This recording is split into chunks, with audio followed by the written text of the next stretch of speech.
Earnhardt Jr is one of the most popular personalities in NASCAR still to this day.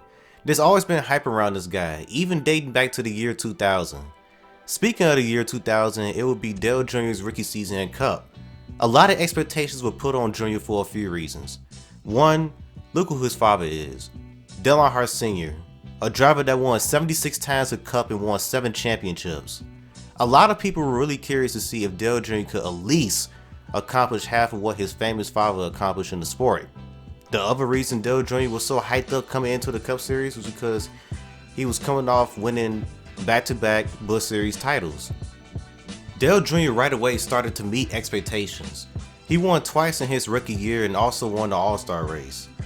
Sadly, after suffering the loss of his father in the last lap crash in the 2001 Daytona 500, it didn't affect Dale Jr. as a driver, as he went on to win 3 races in 2001 and finished top 10 in the points. Between the years of 2000 to 2002, everyone knew that Dale Jr. can go out there and win races, but he never showed that he was a threat for the championship. That was until 2003, where he was really consistent and finished 3rd in the points. But the main season that everyone looks back on where Dale Jr. was a series title contender was the 2004 season. Dale Jr. led the points multiple times, won his first Daytona 500, and got 6 wins throughout the season. By the final race of the season, he was still mathematically in it to win the title, but it was going to take a miracle. Dale Jr. went on to finish 5th in the points. After a fantastic 2004 season, everyone thought that Dale Jr. was going to be a serious title contender again in 2005, but it was the complete opposite of that. A crew chief change set Jr. back. He missed the chase and only got 1 win that year. In 2006, Jr. bounced back and was running good again. Scored a win and made the chase. Pretty successful year for the most part. Then fell off again in 2007, suffering so many engine failures which led to him missing the chase in 2007. Dale Jr. joined Hendrick Motorsports in 2008. It started off solid. Jr. had a good season for the most part. But the years of 2009 and 2010 were clearly Dale Jr.'s worst years. Jr. wasn't even competing for wins anymore. In the HMS car, he ran between 15th to 25th for most weeks and wasn't even close to making the chase. He finished between 20th to 25th in points in both of these years. It was time for a change, a major change. It was time to get the 88 car competitive. Going into 2011, Earnhardt Jr Resurgence will begin. In 2011, Dale Jr. got a new crew chief named Dilated. He was the crew chief for Jeff Gordon from 2005 to 2010. Letarte was pretty strict. He wanted Jr. in the garage early for practice instead of Jr. sitting in his motorhome until the last minute. Things started off great as Dale Jr. got the pole for the Daytona 500. Even though it was a positive, the big test was to see if he'll show speed at the non-plate tracks. Things looked bright as Dale Jr. was running inside the top 10 again on a weekly basis. Jr. didn't show championship winning speed, but for a lot of Jr. fans and Jr. himself, it was great seeing the 88 back in the top 10. 7th through 12th is where Jr. ran throughout most of the season. He got up to 3rd in points at one point during the regular season. Jr. did have a rough summer stretch, but was still in the top 10 in points and made the chase for the first time since 2008. He went on to finish 7th in the points. Things looked very promising for the 88 team going forward. It was a lot of things that the 88 team checked off in just 1 year. Get Dream back into running in the top 5 and top 10 consistently, check. Making the chase, check. Being a little competitive in the chase, check. What wasn't checked off was Jr. winning a race, something Dale Jr. hasn't done since 2008. Going into the 2012 season, Dale Jr. looked to break his winless streak. In 2012, nothing was changing with the 88 team after the solid results they put up in 2011. The 88 team was looking to step up, and man did they. Dale Jr. started off the 2012 season as one of the most consistent drivers in the field, kicking off the season by finishing 2nd in the Daytona 500. Even though Jr. sat 2nd in points by race 14, he still didn't have a win yet. Many people wanted to see Dale Jr. back in victory lane. Hell, even if you weren't a Dale Jr. fan, you wouldn't mind seeing him win a race. Going into the June Michigan race, it has been 143 races since Dale Jr. last won a points-paying Cup race. Ironically enough, that last win came in Michigan in 2008. 4 years later, Dale Jr. returned to victory lane. Jr. down the back straightaway and into turn 3 for the final time. There is going to be a party in Junior Nation tonight. 35 win is on. Hell yeah. The streak is over. Dale Earnhardt Jr. back to victory lane in Michigan. Thanks. I don't want to say.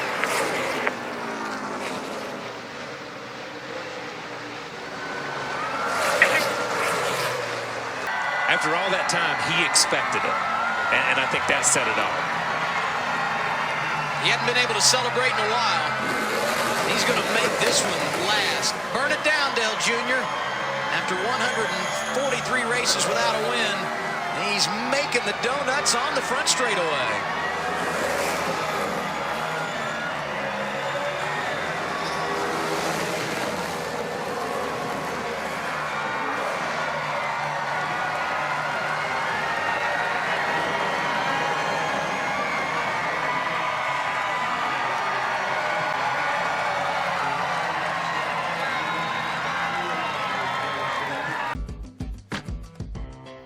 The winless streak was broken, finally. Obviously the win was huge, but another positive came at Dale Jr. way, and that was taking the points lead for the first time since 2004. Jr. was accomplishing things that he hasn't accomplished in years. He was one of the championship favorites going into the 2012 chase. Dale Jr. started off the chase seated 7th in the points. The first race went well as he finished 4th in Chicagoland, but would finish mid-pack in the next 2 races. He had a chance to put himself back in the title fight going into Talladega, the wildcard race, but it was a track that Dale Jr. has had a lot of success at. Unfortunately, success didn't come his way as Dale Jr. was caught up in a last lap crash that involved 20 plus cars. Now, it was 2 things that came out of this that was really bad. One, Dale Jr. title host was pretty much gone, but it was another that was way more concerning. During the week, a few days after Talladega, it was announced that Dale Jr. suffered a concussion. It wasn't the first time Jr. suffered a concussion, as he suffered one way back in 2002 after a wreck at Auto Club. When he suffered that first concussion back in 2002, he continued to race and didn't sit any races out. In 2012 it was different. Dale Jr. would have to sit out the next 2 races, and filling in for him would be Regan Smith. Martinsville will be the race where Dale Jr. made his return. It was only 4 races remaining in the season. Jr. scored 2 top 10s in the last 4 races. His final points result would be 12th. After all the positives throughout most of the 2012 season, it ended on a very negative note. The main thing to take away from the 2012 season is that Dale Jr. finally won a race after not winning for 143 races. There were still some things to check off. The main one was winning a championship. In order to get that championship, Jr. would have to put it all together in the chase. Going into 2013, Jr. was looking to do just that. So, in 2013, Dale Jr. was really fast. He had cars that could dominate races. It was the fastest cars he had up to this point ever since he joined Hendrick Motorsports. He was super consistent. The bad news, he ended up going winless in 2013, which was shocking. Looking back on this season, it's 5 to 6 races he could have won or should have won. The Daytona 500, waited too long to make a move. The June Michigan race, had the fastest car but blew an engine. Kentucky, started on the pole and seemed to have a car that could contend for the win but ran over a tire rubber that came onto the track. The Fall Dover race, missed pit road on the green flag pit stops in the middle of the race and spent majority of the race trying to get back to the front, but came up short. The Fall Talladega race, setting up Jamie McMurray for the pass on the last lap, but the caution happened which had Jr. finish second. And last but not least, Homestead, had the fastest car in the long run and led majority of the race, but a late race caution happened and he loses spots on pit road and he runs out of time to catch Hamlin. A lot of bad luck kept Jr. out of victory lane in 2013, a season where people thought he would score about 5 to 6 wins. But what's crazy about Dale Jr.'s 2013 season is that he put together the best chase run of his career. Out of the 10 races, he scored 8 top 10s. One of the finishes outside the top 10 was at Chicagoland where he finished 35th because of an engine failure. The other finish would be 15th. Jr. went from 12th in the standings after Chicagoland all the way up to 5th by the final race of the year. Had it not been for that engine failure at Chicagoland, Dale Jr. would have been easily in the hunt for the championship. Calling Dale Jr.'s 2013 season a bad season would be ludicrous. He went winless but was a strong contender all year. The goose egg in the win column is frustrating to look at, but that's the only negative. Jr. for the most part put together a strong chase run, something that the team wanted to accomplish for a while. And who knows, Jr. could have been a winless champion had he not had that engine failure at Chicagoland. It was time to move on to the 2014 season and forget about the coulda, shoulda, wouldas. Before the season even started, there was some big news that dropped, and that was that Steve Letarte will be going to the NBC booth in 2015 and will not be Dale Jr.'s crew chief after the 2014 season. The guy that turned Jr.'s career around wasn't going to be by his side no more. Obviously, these guys wanted to go out on top, and it started off special as Earnhardt Jr. won his second Daytona 500. The Pied Piper of Daytona trying to hold them all at bay. And Kyle Busch was trying to make a third line at the top of the racetrack. Boy, here they come. Now, this is where it gets interesting. We've seen a lot of passes off turn 4 to the start-finish line, but that 88 is pulling away. Less than a mile to go. Oh, we got a wreck. Third-generation star Dale Earnhardt Jr. brings him to the flag. Checkered flag waving. It's over. It's Earnhardt. Oh, yeah! Good job, Junebug. Woo! After scoring a huge win at Daytona, Jr. scored back-to-back second-place finishes at Phoenix and Las Vegas. At Vegas, fuel mileage bit Jr. in the ass. He ran out of fuel down the backstretch as Brad Keselowski passed him for the win. The speed for Dale Jr. was still there, as Jr. was a top 5 and top 10 car all year. The speed he had the previous year was still present. Something Dale Jr. hasn't accomplished in a long time was scoring multiple wins in a season. His second win of the season came at a track that he'd never won at before, and that was Pocono. 2 months later, he won at Pocono again as he went on to sweep both Pocono races in 2014. Going into the chase, Dale Jr. had 3 wins. He was once again a championship favorite. There were 4 other guys though that was in the conversation as well for the championship. Kevin Harvick, Jeff Gordon, Brad Keselowski, and Joey Logano. It was time for the 88 team to kick it up a notch if they wanted to go deep into the chase. And speaking of the chase, there was a new format where the chase is broken into rounds, and after each round, 4 drivers are eliminated. So having to be clutch was really important for Dale Jr. Dale Jr. 2014 chase started off kind of rocky. In the first round, he had finishes of 11th, 9th, and 17th, but it was good enough to advance him into the next round. In the round of 12, he had great cars. At Kansas, Dale Jr. was leading and seemed to have the car to beat. Coming off of turn 4, he blew a tire smacking the wall, which ended his day, finishing 39th. At Charlotte, he was running inside the top 10 for a good portion of the night until his car had an issue which made him come into pit road. Jr. remained a lap down all night and finished 20th. After 2 bad finishes, Dale Jr. was in a must-win situation going into Talladega. After being super aggressive throughout the whole race and showing that he had the car to win, he got caught up in a wreck at the very end of the race. Dale Jr. championship chances were completely gone as he wouldn't be going to the round of 8. The season wasn't over though. 4 races remained, which means there were still 4 races to win. After being eliminated, Dale Jr. went on to win the very next week at Martinsville, and it was a hell of a celebration. And the victory lane is set up along the main straightaway of the Martinsville Speedway. Victory lane presented by 5 Hour Energy.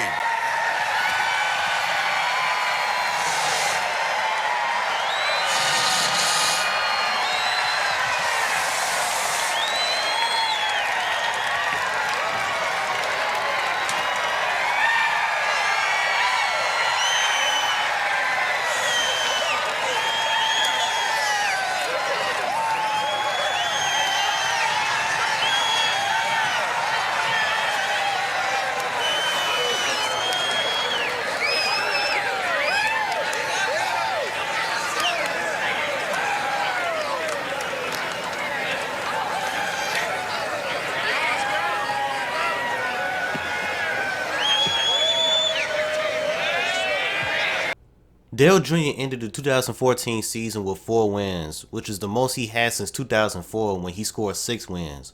It was clearly Dale Jr.'s best season in a long time. Everything the 88 team wanted to check off was pretty much checked off, except for a championship.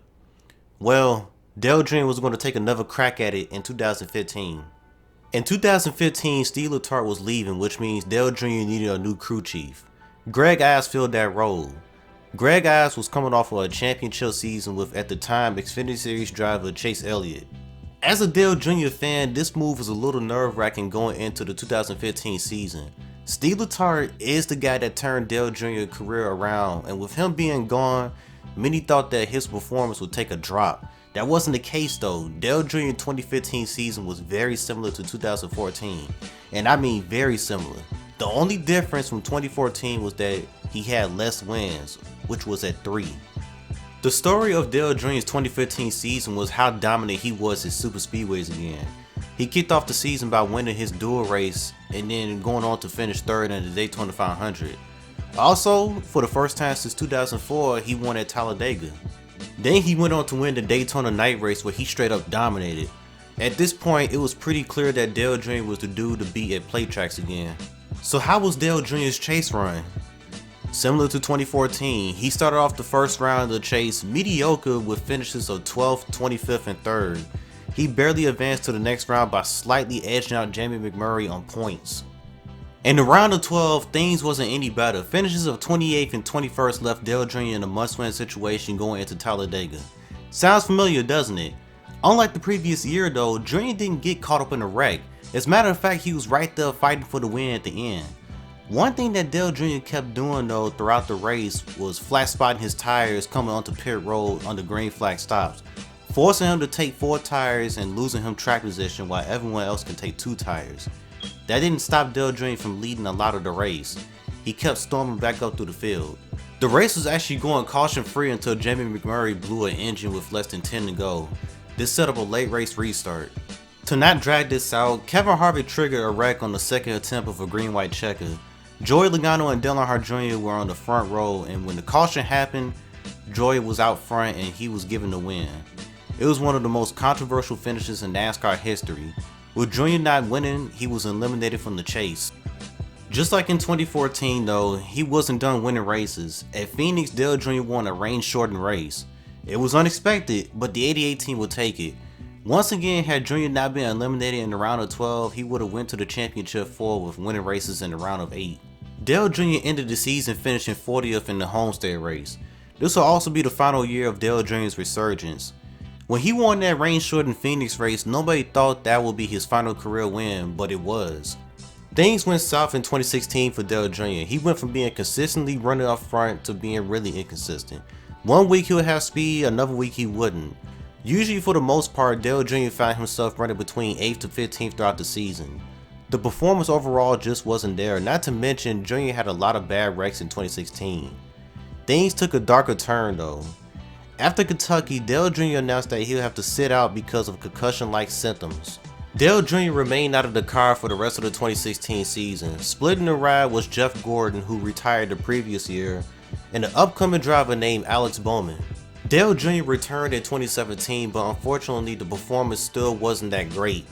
A few months into the 2017 season, Dale Jr. made a shocking announcement saying that he will retire from full-time cup racing after 2017. This was a smart decision when it comes to Jr.'s health long term, but sadly, Dale Jr. wasn't going to be driving a cup car anymore. The remainder of the 2017 season was very mediocre for Dale Jr. No wins, no chase appearance, and ran mid-pack for the most part for the rest of the season. When Dale Jr. retired, he didn't just disappear from NASCAR. As a matter of fact, he's still very present. He has a lot going on for him. He has a podcast, he's an announcer for NBC, he has his own TV show called Lost Speedways, and also, he's confirmed to be a Hall of Famer. Even though his Cup career ended on a negative note, Jr. has been having the time of his life. And hey, he still gets behind the wheel for NASCAR every now and then in the NASCAR Xfinity Series. Looking back on Dale Jr.'s resurgence, it was one of the best resurgences we've seen in NASCAR. After struggling in 2009 and 2010, Jr. put together 5 straight solid years and looked like the old Dale Jr. for the first half of his career. During Jr.'s resurgence, he won 8 races, made the chase, and was a championship contender throughout most of his resurgence. Bad luck bit Jr. a lot during his resurgence. You could actually say that's the story of Dale Jr.'s driving career. But the thing about Jr. was that he kept getting up. After being knocked down in 2009 and 2010, Dale Jr. got back up and eventually found success.